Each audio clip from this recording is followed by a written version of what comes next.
appreciated, right? Well, Elon Musk is no different. He's just like us, y'all, and now he's just very sad that people don't like him because he's taking their jobs. Not in the way that they keep telling us that immigrants are taking our jobs. He's actually taking people's jobs away from them. But he feels the criticism is not deserved, and he feels as though people are just looking for someone to point their angry fingers at, and he and his Doge are just easy, lazy targets. He told the Washington Post, "Doge is just becoming the whipping boy for everything. So like something bad would happen anywhere and we would get the blame for it even if we had nothing to do with it." He also seemed surprised that a single billionaire, even the biggest billionaire of them all, couldn't just go into the government of the most powerful nation in the world and fix everything. He said, "It sure is an uphill battle trying to improve things in DC, to say the least." And really, who could have known? Meanwhile, his companies are tanking both in revenue and reputation, with both Tesla and SpaceX falling disgracefully in the Axios-Harris poll reputation rankings. Tesla sales are struggling in the US and overseas, and Tesla Cybertrucks, which have been riddled with issues and controversies since they hit roadways,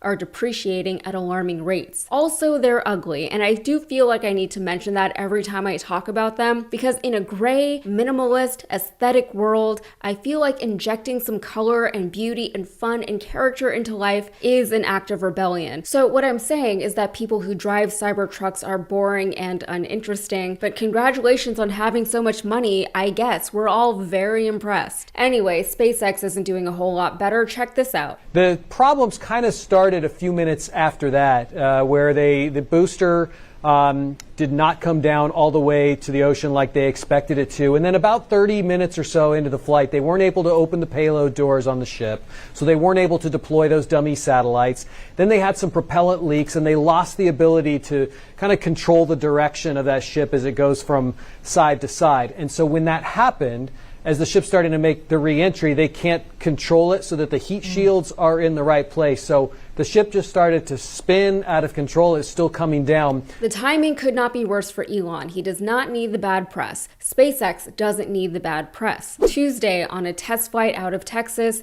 about 30 minutes after liftoff, the vessel started to spin out of control when it attempted to release its payload. There was a leak in some of the fuel tank systems. And in a moment of PR brilliance, SpaceX posted on X that Starship, quote, experienced a rapid, unscheduled disassembly, which to me is on par with Jada Pinkett's entanglement and Gwyneth Paltrow's conscious uncoupling. Elon tried to spin the disaster as a, quote, great achievement, because despite the rapid, unscheduled disassembly, this ship performed better than previous ones. The previous two exploded just after liftoff, so I guess anything can be considered a great achievement when that's your benchmark. And I don't love celebrating things like this because Elon did not build this ship. Maybe it's because I'm from Houston, this is the space city, but I don't like seeing space initiatives fail. I support the science and the engineering that goes into these things. I know that rocket science is something that most normal people, including myself, obviously can't even begin to wrap their heads around. And I know the kinds of people who work in the space industry here. I grew up around them. They really are just big old space nerds, and I mean that in the best way possible. I respect them. But even around here, billionaires getting involved in the space industry has been met with a lot of mixed feelings and internal conflicts. Elon Musk, along with other space-affiliated billionaires, have somehow managed to make space travel and exploration less cool, which is really saying something. The industry, however, needs the money that these billionaires are pouring into it, but the realities of accepting that money is sometimes very hard to swallow. Also, nobody likes X, but nobody liked it before either, even before Elon took it over. I've been saying for years that it is the worst place on the internet, and the only reason I still have an account there is because sometimes I need it to do work like this. You're welcome. Anyway, while Elon insists that he's cut back from the work he's been doing with the government, i.e. the mass firings of government workers, the initiative he led is still in progress.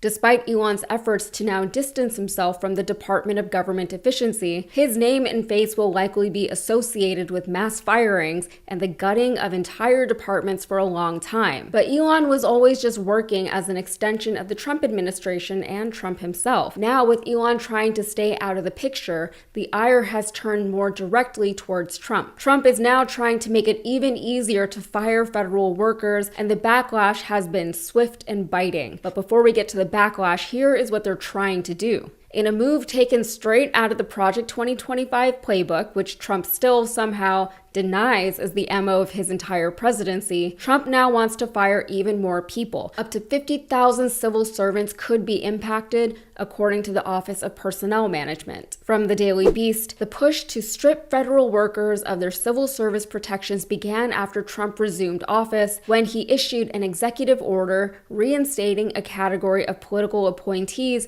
known as Schedule F. This schedule would specifically relate to people in senior policy-making roles who would be easier to fire if they are believed to be performing poorly or subverting presidential directives. Unfortunately for Trump and his administration, regulatory changes like this one cannot be finalized until there has been a period of public comment. The administration has received feedback from over 1 million people, and a lot of the feedback is not good. Of course, there were Trump flunkies who love the idea of tens of thousands of people getting fired from their jobs in the name of eradicating bureaucracy and boosting government efficiency and staffing the government with only those who support Trump's policies and agenda without question. But then you have people like Carol Blacker, who said, "May the fleas of 1 million camels infest your armpits, privates, and all your toadies." Leah Veldhusen said, "No president should have this much power. This is why the US has a president and not a king." And Kevin Struhl said this, "A total disaster. There aren't words to describe how bad this initiative is." I don't think any of this feedback will deter this administration from doing exactly what it wants to do, because while we proclaim to be a democracy, the will of the people really only matters on election days. Trump isn't worried about getting reelected after this, and he doesn't seem too concerned about the future of the Republican Party either. All of those Congress people who still support Trump and these initiatives will likely, hopefully, be in for a rude awakening come re-election time,